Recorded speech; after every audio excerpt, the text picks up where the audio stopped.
menjadi perhatian kita ini adalah tentang program beres. Dan ini harus kita cermati setiap hari.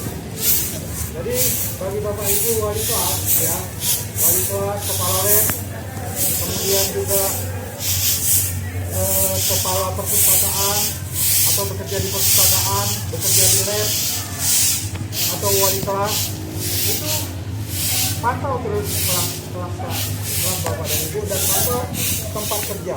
Apakah beres, apa belum? Kalau belum beres, itu harus segera dibereskan. Jangan dibiarkan. Jangan acuh terhadap itu.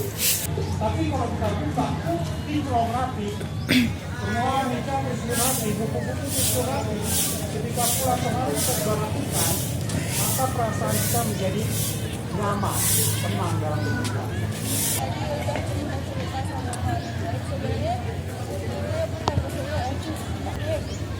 Kan untuk daerahnya Pak bisa dibagi, misalkan yang dapur menjadi pustaka sekian orang, yang dapur ruang guru sekian orang, jadi kerjanya lebih cepat.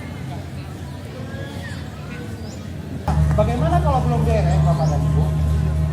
Program beres ini terus bergulir.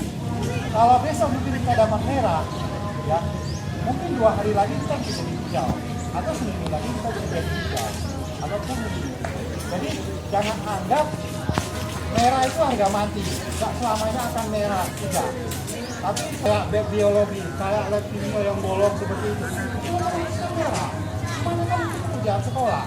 Artinya kita beri tanda merah itu adalah yang perlu dibereskan oleh pimpinan sekolah. Bukan ibu, bukan bapak ibu yang senang, tapi berkarya atau memotivasi diri sebagai pimpinan sekolah. Jadi bukan hanya ibu, tapi sekolah juga kena. Misalnya, apa belum terpasang? Belum fokus. Kan nggak mungkin bapak ibu yang, tapi yang kena adalah saya sendiri. Jadi merah, hijau, dan kuning itu artinya bukan serta-merta bapak ibu yang bersalah, tapi mungkin kami juga bersalah.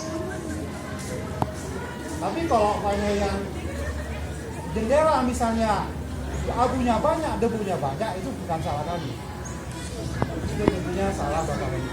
Kalau tidak ada, demikianlah mam hari ini. Mam ini adalah mam beres seperti kemarin, tapi lebih luas lagi jangkauannya. Mudah-mudahan apa yang kita kerjakan menjadi amalan bagi kita di kemudian hari. Aku saya Ringan Assalamualaikum warahmatullahi wabarakatuh.